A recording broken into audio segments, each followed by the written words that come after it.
Hey everyone, I'm Manero here, and in this video, I'm going to reveal what my art challenge and Procreate freebies for the month of January are going to be about. So let's jump right into it.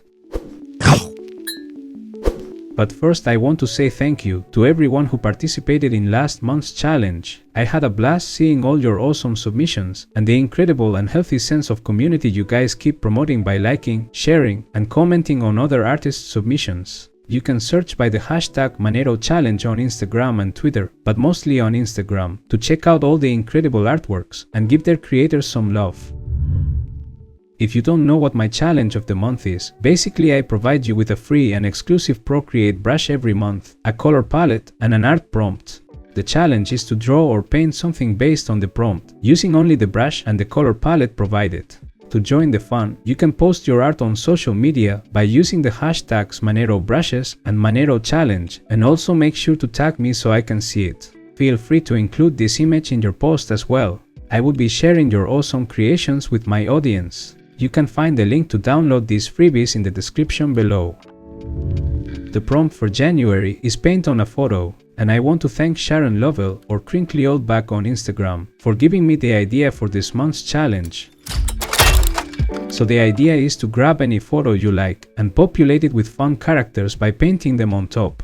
The photo can be of any subject you like, only make sure that you have the rights to use it. You can use a photo you took with your phone, or for example I'm using this one by Safu that I found on Unsplash. This is a website that I use a lot because you can find photos that are free for personal or commercial use, so it's a good place for finding good art references, and make sure that there is no copyright issues. The first thing I did was to import the photo into my canvas in Procreate, and I created a layer mask. Then using black for masking and the brush for this month's challenge, I made the edges of the photo look more rough and organic. I duplicated the photo and I added a gradient map filter. In this gradient map I used the first 5 colors that are included in this month's color palette. I then moved the colors in the gradient to adjust how the image looked until I found something I liked.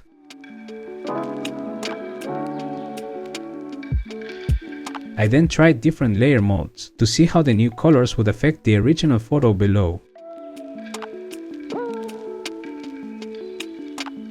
In my case, I felt like using hard light mode and lowering the opacity of the layer worked very nicely. I grouped all these layers and named the group Original Layers. This is to have a backup just in case. I duplicated the group and merged all the layers in the second group. I called this layer Modified Photo. I then played a little bit with the hue, saturation and brightness and the curves filters to fine-tune how the colors looked in the photo. I did all this because I wanted the colors in the photo to better match the color palette for this month's challenge. With this out of the way, I lowered the opacity of the layer so I could see better what I was doing, and I created a layer on top that I named Sketch. My idea was to populate the flowers with cool insect characters, chilling and doing stuff. I used this sketching stage to come up with ideas for what type of insects I could draw, and what could each of them be doing. I started with a bee, sitting in the edge of the petals, and I added a grasshopper casually talking to her.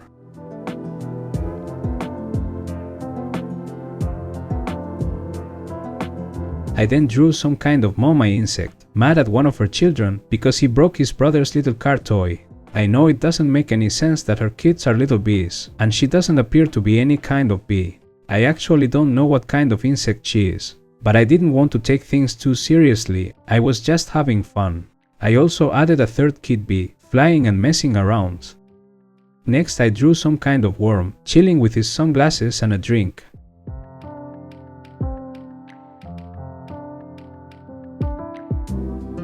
I added a couple of mosquitoes, jumping from the edge of the top petals, like if they were jumping to an imaginary pool.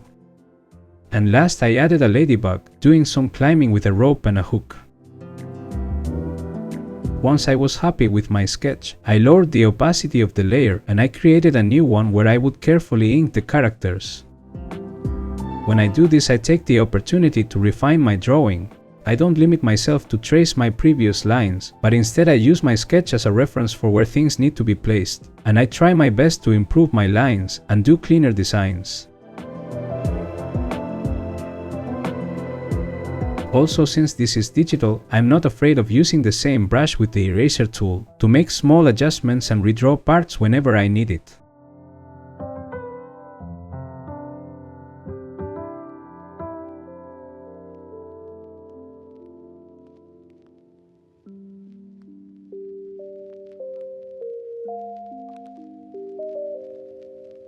Another thing that I try to accomplish during the inking process is to use the pressure sensitivity in the Apple Pencil to give different weights to my lines, making my drawings look more organic and interesting.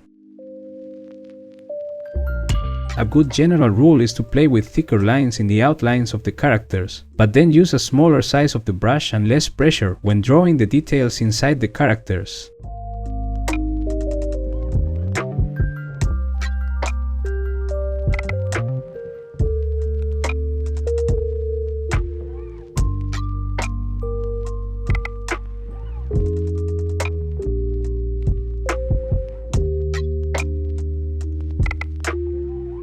With the inking finished, I created a new layer below the lines and I named it Color Base.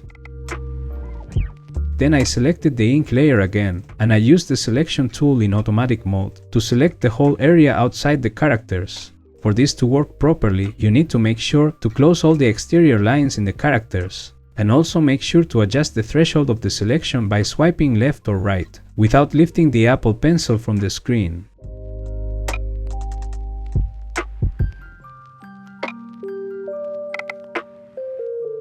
Then I inverted my selection and I color filled it in the color base layer.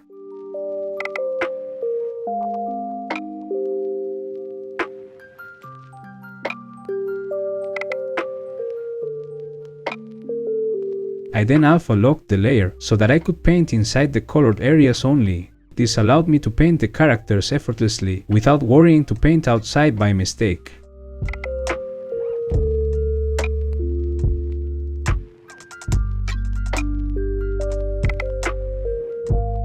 I only used the colors available in this month's included color palette, plus black or white. This method forced me to think outside the box and try to come up with solutions for what colors would work best for each part of the characters.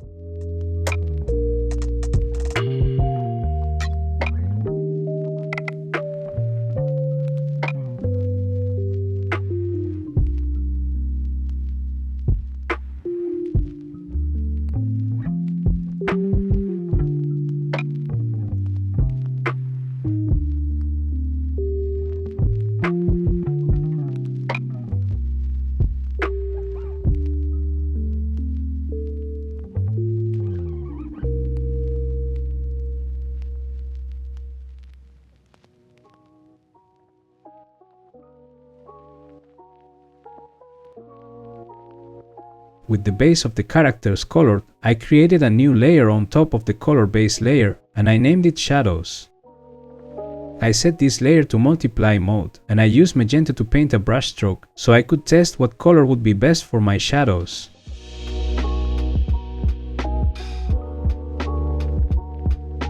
I decided that magenta, with the opacity lowered to about 50%, was the best choice. I also turned the shadows layer into a clipping mask, so that the shadows would only appear in the areas where I painted in the color base layer. I then used this one color to paint the shadows in all the characters at once. The magenta in multiply mode, and with the opacity lowered in the layer, created beautiful new colors when combined with the base colors, giving the piece a warm tone.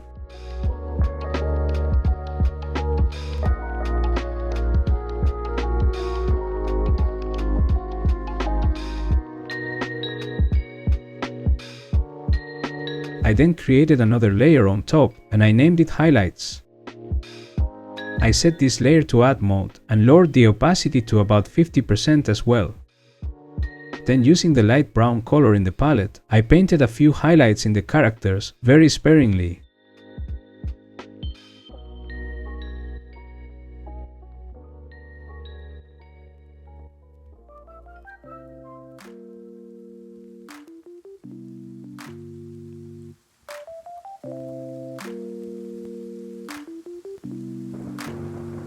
After this, I created yet another layer and I named this one Details. I left this layer in normal mode and I just used any colors I needed to add some extra details here and there, specifically these little veins in the wings and some highlights in the worm's sunglasses.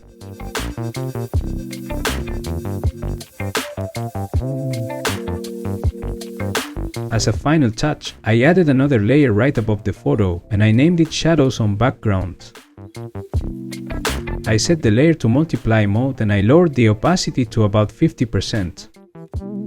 I then painted shadows below the characters where they were making contact with the flowers.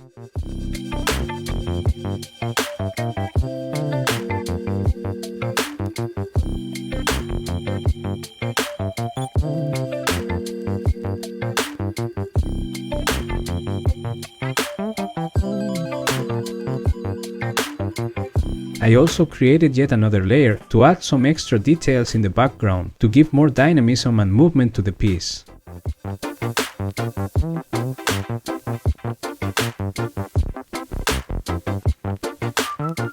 And this is the final result to my own take on the challenge.